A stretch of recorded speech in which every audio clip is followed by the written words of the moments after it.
In this video, I'm going to be showing you how you can auto remove a background in Photoshop. This is a very cool feature that Photoshop has recently added.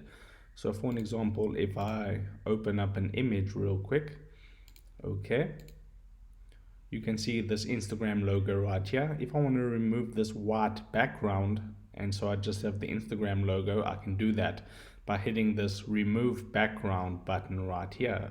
This is a nifty new tool that they added. So if I click on remove background, that's just going to quickly remove the background. And as you can see, now it removed that white portion, and I can take the Instagram logo part and you can put it into your project that you want to work on, and that's basically all there is to it.